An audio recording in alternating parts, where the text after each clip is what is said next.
तो आप में से कितने लोग हैं जिनके घर में एक दूसरे के ऊपर सब चिल्लाते रहते हैं।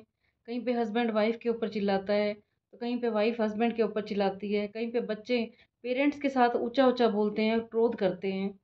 तो ज्ञान सब में होता है। कई बार क्या होता है कि घर में लोग बहुत भक्ति करते हैं, चाहे वो पति हो चाहे वो पत्नी हो, उनको सारा ज्ञान भी है कि हमारे कौन कौन से विकार हैं।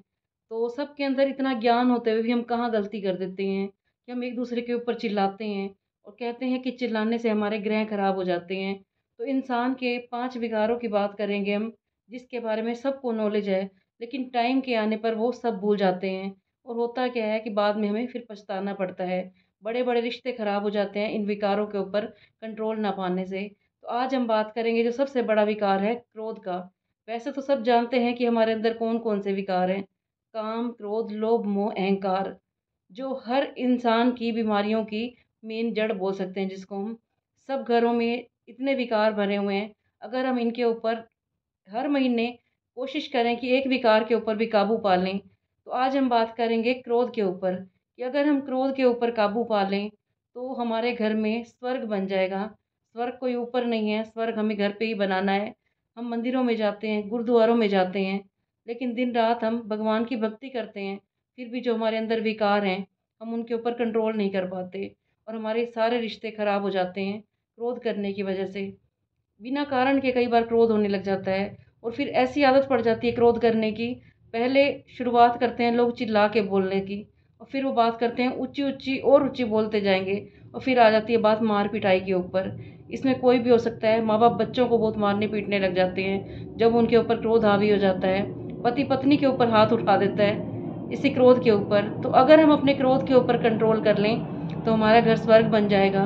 इसकी शुरुआत करनी चाहिए हमें प्यार से बोलने की, धीरे बोलने से, क्योंकि कहते हैं कि ये जो हमारी वाणी है इससे हम ऐसे बाण चलाते हैं कि कहते हैं घाव जो होता है ना, चोट का घाव होता है वो तो भर जाता है, लेकिन एक बार इंसान की जो वाणी से बाण निकल जाता है वो ऐसा भेद देता है कि उसका कितने साल लग जाते हैं उस घाव को भरने के लिए, लेकिन वो घाव भरते नहीं हैं। तो जब भी बोलें सोच समझ के बोलें। बाद में हमें पछतावा है तो ऐसा हमें नहीं बोलना चाहिए, क्योंकि हमें क्रोध में पता ही नहीं चलता कि हम क्यों बोल रहे हैं, कैसा बोल रहे हैं। बस इंसान बोलता जाता है और वो ऐसा बोलता है कि सामने वाले का दिल छलनी हो जाता है। बड़े बड़े रिश्ते खराब हो जाते हैं इस क्रोध की वजह से।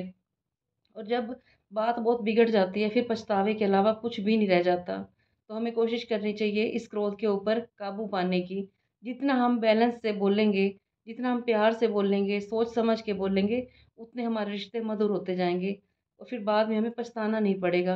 तो जब भी क्रोध आए तो थोड़ा शांत हो जाएं, एक गिलास ठंडा पानी पी लें और जो सामने वाला है उसकी खूबियों को याद कर लें। ठीक है, उसने कोई गलती की होगी, आपको क्रोध आ रहा होगा, लेकिन उसके अंदर कोई खूबी भी होगी, तो उस खूबी को याद करके आप क्रोध को शांत कर सकते हो। कई बार हमें क्रोध करने की इतनी आदत पड़ जाती है कि हम बिना कारण के भी क्रोध करने लग जाते हैं। सामने वाला बर्दाश्त करता है तो फिर बोलने वाला जो होता है वो अपनी हद भूल जाता है। उसे पता है कि ये कुछ बोलेंगे नहीं आगे वाले, तो इस बात का वो फ़ायदा उठा जाता है और बिना कारण के क्रोध करने लग जाता है। और जब बात हस्बैंड वाइफ की होती है तो वाइफ के पास कोई चारा नहीं होता। वो ये सोचती है कि अगर मैं कुछ बोली तो बात बढ़ जाएगी। अपने घर के माहौल को शांत रखने के लिए, जो भी मेरी वीडियो देख रहे हो कितनों के साथ ऐसे होता होगा कि उनके हस्बैंड कई बार बिना कारण के भी गुस्सा कर देते हैं, तो वाइफ सिर्फ चुप हो जाती है क्योंकि उसे पता है अगर वो भी कुछ बोली तो सारे घर का माहौल ख़राब हो जाएगा। और एक जब बोलता है तो मैं तो ये कहती हूँ दूसरे को चुप हो जाना चाहिए, क्योंकि जब दूसरा भी चिल्लाने लग जाएगा तो उसका इफ़ेक्ट फिर बच्चों के ऊपर आ जाता है। फिर पूरा घर का माहौल जो होता है वो ख़राब हो जाता है, पूरा हमारा वातावरण ख़राब हो जाता है सिर्फ एक के क्रोध की करने की वजह से। और जो क्रोधी इंसान होता है वो खुद भी जलता है और औरों को भी जलाता है क्रोध की अग्नि में। तो सबसे पहले वो अपना नुकसान करता है, लेकिन उस टाइम उसको पता नहीं होता। तो जितना हो सके हमें इस क्रोध के ऊपर काबू करना चाहिए। और क्रोध के ऊपर मैं आपको एक छोटी सी स्टोरी सुनाती हूँ जो आपके दिल को छू लेगी। होता क्या है कि एक बेटा होता है और माँ बाप की इकलौती संतान होती है वो। माँ बाप उसे बहुत प्यार करते हैं, लेकिन क्या होता है कई बार हम बच्चों को ज़्यादा प्यार करते हैं तो वो प्यार में बिगड़ जाते हैं। तो उस बच्चे को बहुत गुस्सा आने लग जाता है, तो वो गुस्सा अपने पेरेंट्स पे ही निकालने लग जाता है। जब वो उसे प्यार से बात करते हैं वो तब भी गुस्सा करने लग जाता है। उसके माँ बाप उसको बहुत समझाते हैं, लेकिन बात इतनी आगे बढ़ जाती है कि वो जो बच्चा होता है वो क्रोध के मारे घर में जो चीज़ें पड़ी होती हैं वो फेंकने लग जाता है। तो उनके पापा जो होते हैं बहुत समझदार होते हैं, वो उससे बात करते हैं, "तो बेटा तुझे इतना गुस्सा क्यों आने लग गया है?" तो बेटा कहने लगा, "पापा मैं बहुत मजबूर हो गया हूँ, मेरा दिल करता है, जब मुझे गुस्सा आता है तो मेरा दिल करता है कि मैं सारा सामान उठा के फेंक दूँ, कोई डंडा पड़ा हो तो उससे पीटने लग जाऊँ मैं किसी को।" तो उसके पापा उसे समझाने के लिए कहते हैं कि तुम एक काम करो, सामने एक बेंच पड़ा हुआ है और वहाँ पे कील भी पड़ी हुई है, जब तुम्हें गुस्सा आए तुम उसके ऊपर गुस्सा निकाल लेना और एक कील उसके ऊपर ठोक देना हथौड़ी से। तो वो बेटा कहता है उनका कि ठीक है पापा, आगे से मैं यही काम करूँगा। और उसके पापा कहते थे कि तुमने नोट करना है कि आज तुम्हें दिन में कितनी बार गुस्सा आया। जितनी बार तुम्हें गुस्सा आए तुमने वहाँ पे उतनी बार कील ठोक देनी है और जिस दिन कम आए तो तुम समझना कि मेरा गुस्सा शांत हो रहा है। तो वो ऐसे ही करता है, पहले उसको दिन में 5 बार गुस्सा आता है, तो जाता है और कील उस पे ठोक देता है, 5 बार ठोक देता है वो हथौड़ी से। फिर आ जाता है वो और फिर वो जाता है अगले दिन उसको 4 बार गुस्सा आता है, तो वो 4 कील ठोक देता है। करते-करते एक दिन उसको 1 बार गुस्सा आता है और वहाँ पे जाके 1 कील ठोक देता है वहाँ पे। तो वो जो पूरा बेंच होता है, वो कील से भर जाता है। लेकिन एक दिन ऐसा आता है कि उस बच्चे को क्रोध नहीं आता और वो बड़ा खुश हो जाता है। कहता है, "देखो पापा आज मैंने एक भी कील नहीं लगाया इसके अंदर क्योंकि आज मुझे गुस्सा नहीं आया। आज मैं शांत हो गया हूँ।" होता क्या है, जब हम कोशिश करते हैं किसी भी विकार के ऊपर जीत पाने की, तो फिर हमारी प्रकृति, परमात्मा भी हेल्प करता है कि अगर हम इतनी कोशिश कर रहे हैं तो वो भी मदद करती है हमारी।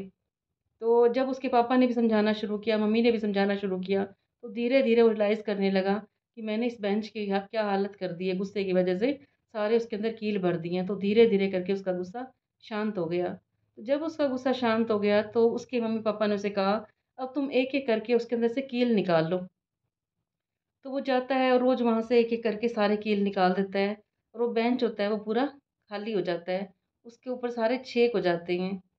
तो फिर जाता है वो अपने पापा के पास कहता है मैंने सारे कील निकाल दिए हैं। तो वो कहता है मैं देखता हूँ कि ये बेंच कैसा लग रहा है। दोनों उसके मम्मी-पापा जाते हैं और जाके बेंच की हालत देखते हैं कि उस बेंच के अंदर इतने छेद हुए पड़े होते हैं। तो उसके पापा ने कहा कि अब इस बेंच को हम ठीक कैसे करेंगे? तो वो कहने लगा अब तो इसके अंदर छेद हो गए हैं पापा, ये तो ठीक हो ही नहीं सकता। तो उसको रियलाइज़ होता है और वो समझ जाता है कि मेरे माँ-बाप ने मेरे को क्या सिखाने के लिए ये वाली शिक्षा दी थी। कहने का मतलब ये है कि जब हम किसी के साथ गुस्सा करते हैं, क्रोध में अपशब्द बोल देते हैं, तो उसके दिल के अंदर जो छेद होते हैं, हम प्यार से भी उसको सुलझाएँ, तो वो जो घाव होते हैं, वो नहीं भर सकते। इसी के ऊपर मैं एक और छोटी-सी स्टोरी सुनाऊँगी आपको। तो एक बार क्या हुआ कि एक शेर की दोस्ती हो जाती है एक व्यक्ति के साथ और उस व्यक्ति का एक दिन बर्थडे आता है तो अपने सारे दोस्तों को बुलाता है। शेर भी वहाँ पे आ जाता है क्योंकि उसका फ्रेंड होता है।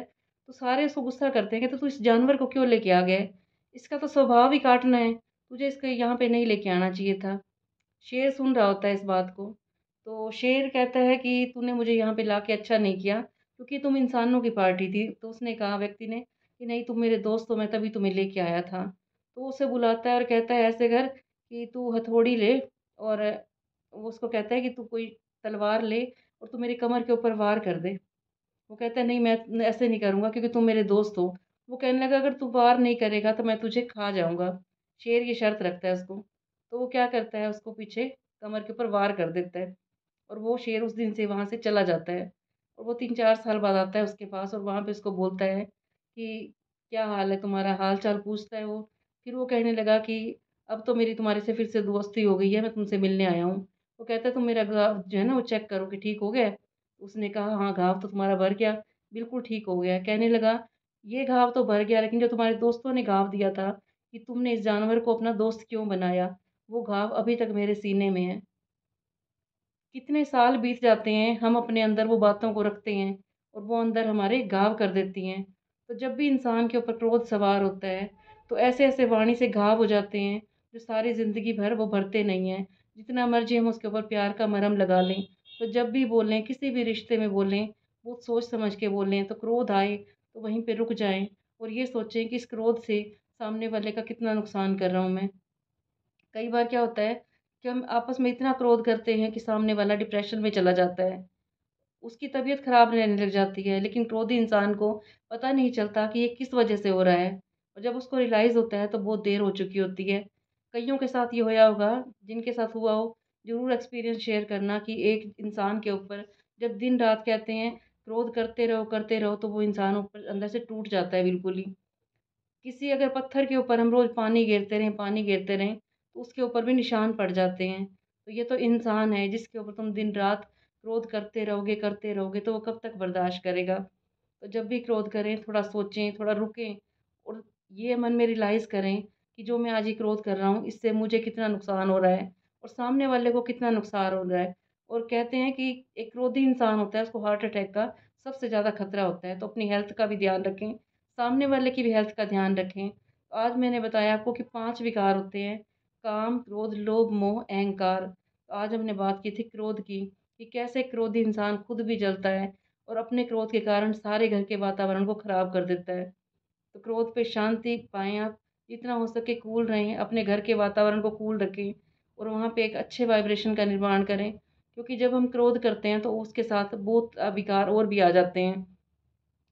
पहले शुरुआत होती है क्रोध में चिल्लाने से और फिर मार पिटाई पे भी आ जाते हैं और कई बार तो लोग क्रोध में आके मर्डर तक कर देते हैं। एक दूसरे के खून के प्यासे हो जाते हैं। वो कोई भी रिश्ता हो सकता है, उसमें दोस्ती का रिश्ता हो सकता है। कई बार दोस्ती में हम मजाक करने लगते हैं और मजाक करते करते भी क्रोध करने लग जाते हैं। तो जितना हम लिमिट में रहेंगे, सोच समझ के बोलेंगे, तो आपका क्रोध नहीं आएगा। तो क्रोध पे काबू कैसे पाना पाना है मैंने आपको ये भी बताया, और क्रोध पे नियंत्रण कैसे पाना है सारा आपने ध्यान रखना है। क्योंकि क्रोध के कारण हमारे सारे रिश्ते खराब हो जाते हैं। दोस्ती का भी हो सकता है, भाई भाई का भी हो सकता है, माँ बेटे का भी हो सकता है, छोटे बड़े सब रिश्ते इस खराब हो सकते हैं इससे, सिर्फ क्रोध से। तो कल फिर मैं आऊँगी आपके पास एक और मोटिवेशनल वीडियो लेके। बताना आपको मेरी वीडियो कैसी लगी। अच्छी लगी हो तो इसे लाइक कर देना, कमेंट भी कर देना और इसे आगे शेयर भी कर देना। और जिसने अभी तक मेरे चैनल को सब्सक्राइब ना किया हो वो सब्सक्राइब भी कर देना, क्योंकि आपके पास नोटिफिकेशन पहुँचती रहेगी। तो कल फिर मैं आऊँगी आपके पास एक और वीडियो लेके।